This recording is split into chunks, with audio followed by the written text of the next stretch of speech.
பாண்டிக்கு வந்து தன்னோட காதலில் நடிக்க தெரியாது, ரொம்ப எக்ஸ்பென்சிவாக பண்ணணும்னு தெரியாது, என்ன தேவையோ அது எல்லாம் பண்ணுவான் பாண்டி. இந்த பாண்டியோட கேரக்டர் யாருக்கெல்லாம் பிடிச்சிருக்கோ அவங்க நம்ம வீடியோவை லைக் பண்ணிவிட்டு நம்ம சேனலை இன்னும் சப்ஸ்கிரைப் பண்ணாதவங்க சப்ஸ்கிரைப் பண்ணிக்கோங்க. வந்து வானதி ரெகுலராக தன்னோட மெடிக்கல் ஷாப்புக்கு நடந்து போய் பாவம் கால் வலிக்குன்னு சொல்லி ஒரு வந்த வண்டியை விலைக்கு வாங்கி அதில் என்னென்ன வேலை செய்யணுமோ எல்லாமே செஞ்சு நல்லா புது வண்டி மாதிரி மாற்றி வச்சிட்ருக்காரு கண்ணன் ப்ரோவும் பாண்டியும். அப்போது பாண்டி சொல்கிறாங்க, டே கண்ணா அந்த கவர் எடு போட்டு மூடி வைக்கலாம், இப்போ வானதி வர்ற டைம் ஆச்சு, அவள் வர்றப்ப அவளுக்கு சர்ப்ரைஸாக எடுத்து காட்டணும் கண்ணா அப்படிங்கிறாங்க. என்னென்ன பாரு, வானதிக்கு 2 நல்ல வண்டியை பிடிச்சி ரெடி பண்ணி வானதிக்கு கொடுக்கறதுக்குச்சே வானதி கொடுத்து வச்சவங்கண்ணே அப்படிங்கிறாங்க கண்ணன். ஆமாண்டா பாவம் இல்லை, அவ நடந்து போகிறா, பேசாமல் என்னையாவது கூப்பிடலாம் கடைக்கு வர்றப்போ, அதுவும் இல்லாமல் கடைக்கும் நடந்தே வர்றா, கால் வேற ரொம்ப வலிக்குதுங்கிறா, பாவம் இல்லை கண்ணா, அதனால தான்டா அப்படின்னு சொல்லிட்டு வண்டியெல்லாம் ரெடி பண்ணி ஃபுல் எல்லா வேலையும் முடிச்சுட்டு கவர் போட்டு வைக்கிறாங்க. அப்போது கரெக்டாக வானதி வர்றாங்க. இவங்க கவர் போட்டுட்ருக்கிறப்ப ஏதோ ஒரு ஸ்கூட்டி வந்து நிற்கிற மாதிரி இருக்குது. திரும்பி பார்த்தா ஸ்கூட்டியில் வானதி வந்து நிற்கிறாங்க. என்னக்கா என்ன இதில் வந்திருக்கீங்க அப்படின்னு சொல்லி கண்ணன் கேட்குறாங்க. அதுக்கு வானதி சொல்கிறாங்க, என்ன கண்ணா நான் ஸ்கூட்டியில் வந்தது எதிர்பார்க்கலையா அப்படின்ட்டு கடைக்குள்ளே போகிறாங்க. பாண்டி என்ன பண்ணுற அப்படிங்கிறாங்க. என்ன வானதி என்ன இன்னைக்கு வண்டியில் வந்திருக்க அப்படிங்கிறாங்க. ஆமாம் பாண்டி, இது வந்து டாக்டர் இருக்கார் இல்லையா, அவர் வந்து கார் ஒன்று புதுசு வாங்கிட்டாரு, அப்புறம் அவரோட வண்டி என்ன பண்ணுறீங்கன்னு கேட்டதுக்கு நான் இனிமேல் காரில் தான் ரெகுலராக இன்னைக்கு வரப்போகிறேன், டாக்டர்னா காரில் வந்தால் தான் கொஞ்சம் மரியாதையும் கிடைக்குதுங்க, அதனால தாங்க எனக்கு இனிமேல் வண்டி தேவைப்படாது, எங்கே போனாலும் கார்லேயே போலான்னு முடிவு பண்ணிட்டேங்க, வண்டி யாருக்காவது கொடுக்கத்தான் போகிறேன், ஆனால் அந்த வண்டி ஏன் வேணுது, நீங்கள் கூட வண்டி கேட்டுட்டு இருந்தீங்கல்ல, நீங்களே வச்சுக்கிறீங்களா அப்படின்னு சொல்லி கேட்டார் பாண்டி. பாரு அவருக்கு எப்பயோ நான் சொன்னதை கூட இன்னும் ஞாபகம் வச்சிட்ருக்காரு பாரு பாண்டி, பாத்தியா டாக்டர் மூளைனா டாக்டர் மூளை தான் பாண்டி அப்படின்னு சொல்லிட்டு பாண்டிகிட்ட, இங்கே பாரு டாக்டரோட வண்டியை நான் வாங்கிட்டு வந்துட்டேன், வண்டி சூப்பராக இருக்குல்ல பாண்டி, இங்கே பாரு என்ன புதுசு மாதிரி இருக்குது, என்ன அவர் கார் வாங்கினதுனால கொடுத்துட்டாரு அப்படின்னு சொல்லி பாண்டிகிட்ட இந்த வண்டியை காட்டுறப்போ கண்ணன் ப்ரோவுக்கும் ரொம்ப ஃபீலிங் ஆயிடுது. பாண்டியை திரும்பி பார்த்துக்கிட்டு எதுவும் பேசாமல் இருக்கிறாங்க. பாண்டியும் அந்த வண்டியை பார்த்துட்டு நல்லா இருக்குது வானதி அப்படிங்கிறாங்க. அப்போது வானதி இருந்துக்கிட்டு, பாண்டி உங்கள்கிட்ட எத்தனை நாளாச்சு நான் வண்டி வேணும்னு சொல்லி, எதையாவது வண்டியை பற்றி நீ நினச்சியா அப்படிங்கிறாங்க. அது கண்ணன் இருந்துக்கிட்டு பேசுறதுக்கு வாய் வருது, வானதி அது வந்து அப்படின்னு. ஆனால் பாண்டி அண்ணே அமைதியாக இருங்க, போய் டீ வாங்கிட்டு வாங்க அப்படின்னு சொல்லி அனுப்பிச்சி வச்சிட்றாங்க. அவர் எதுவுமே பேச விடாமல் சரின்னு சொல்லிட்டு நம்ம கண்ணன் ப்ரோவும் எதுவுமே பேசலை. வானதிக்கு பாண்டி வாங்கி வச்ச வண்டி தெரியாமல் இந்த டாக்டரோட பிராணத்தையே பாடிக்கிட்டு இருக்கும்போது பாண்டிக்கு ரொம்ப மனசுக்கு கஷ்டமாயிருது. சரி பாண்டி எனக்கு மெடிக்கலுக்கு லேட் ஆச்சு, நான் போயிட்டு வரேன் அப்படின்னு சொல்லிட்டு கிளம்பி போகிறாங்க. பாண்டியும் பெருசாக எந்த ரியாக்ஷனுமே காட்டாமல் சரிங்கிற மாதிரி தலையாட்டிட்டு அமைதியாகிடுறாங்க. அப்போது கண்ணன் ப்ரோ வந்து கேட்குறாங்க, என்னன்னா நீ வாங்கியிருக்கிறத வண்டியை காட்டலாமல்ல, அவங்க நீ என்ன எனக்கு எதாவது வண்டி வாங்கினியான்னு கேட்குறாங்க, நீ அமைதியாக இருக்கிறியா என்ன, வானதிக்கிட்ட சொல்லியிருக்கலாம்ல அப்படிங்கிறாங்க. இல்லைடா அவளாம் முயற்சி பண்ணி ஒரு வண்டி வாங்கியிருக்கிறா, அப்போ போய் ஏன் நான் வாங்கி வச்சேங்கிறத காட்டணும், அப்புறம் அதுவும் வேஸ்ட்டாக போயிடும், இதை நம்ம யாருக்காவது விற்றுக்கலாம்டா, ஒன்றும் பிரச்சனை இல்லை அப்படின்னு சொல்லிட்டு பாண்டி தன்னோட வழியெல்லாம் வெளிக்காட்டிக்காமல் ரொம்ப அமைதியாகிடுறாங்க. வேலைக்கு போன சேரன் அண்ணாவுக்கு எப்போவுமே இந்த சோழன் வந்து பண விஷயமா பேசினார் இல்லையா, அதுவே தான் ஞாபகத்துக்கு வந்துகிட்டு இருக்கு.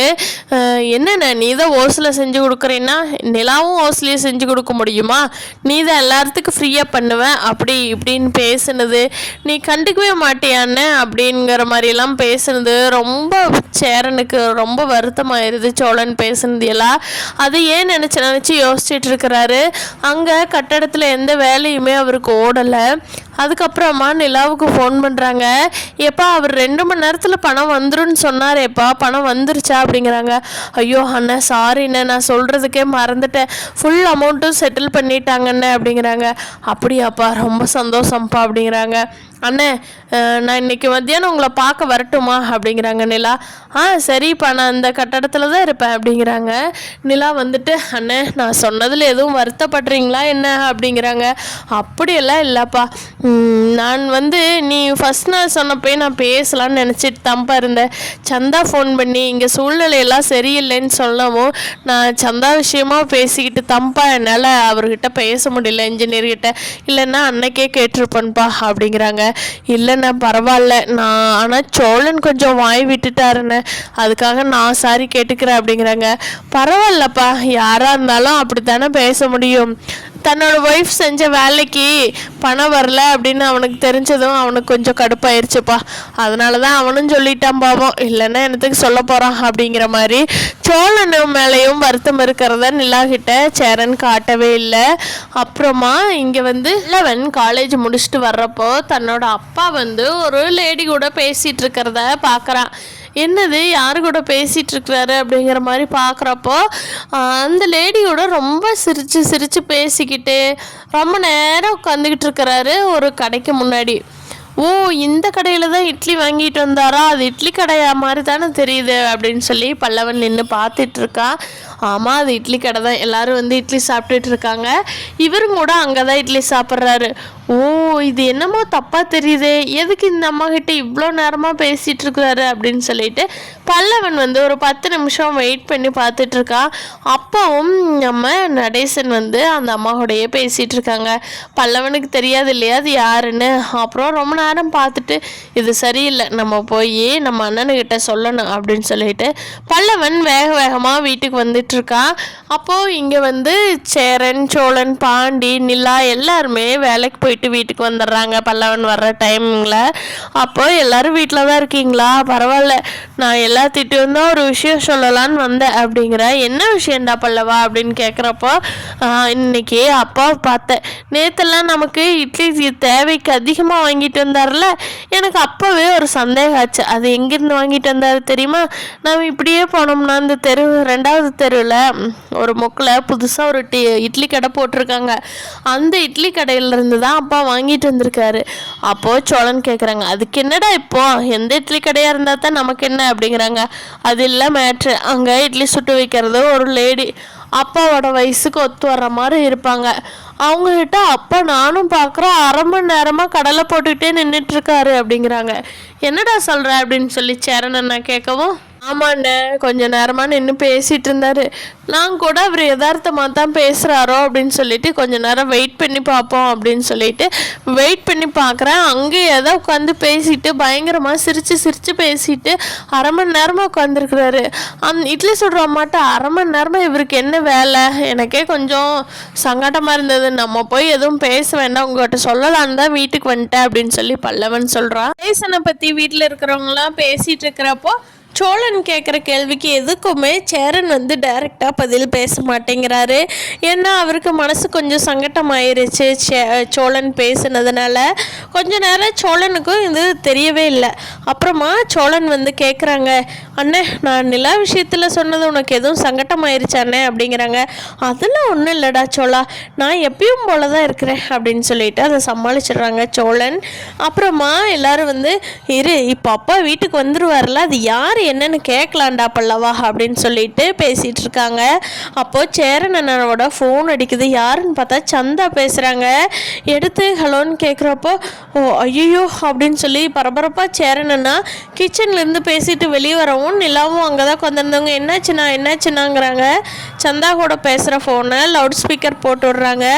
சந்தா எனக்கு இங்கே கல்யாணம் ஆக போகுது, எப்படியாவது என்னை காப்பாற்றி கூட்டிகிட்டு போயிருங்க, உங்களை மறந்துட்டு என்னால் இங்கே மாமா கூட வாழ முடியாதுன்னு சொல்லி சந்தா அழுதுகிட்டே ஃபோன் பண்ணிவிட்டு ஃபோனை வச்சிட்றாங்க.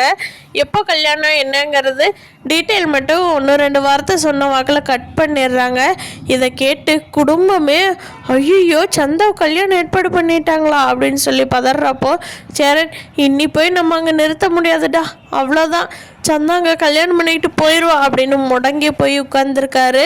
அப்போது நம்ம சோழன் தான், அண்ணே அதெல்லாம் விட முடியாது, இப்பயே கிளம்புறோம், சீக்கிரமாக போகிறோம், இந்த டைம் தானே கல்யாணம், அதுக்குள்ளே போய் நிறுத்துகிறோம் அப்படின்னு சொல்லி எல்லாம் குயிக்காக ரெடியாக அங்கே எல்லாம் எடுங்க கார்லேயே போய் நிறுத்தலாம் அப்படின்னு சொல்லிட்டு சோழன் வந்து சேரன் கூட என்ன மனஸ்தாபம் வந்தாலும் கூட அண்ணனுக்கு ஒரு தேவைங்கிறப்போ அப்படி ஓடி போய் ஹெல்ப் பண்ண போகிறாரு.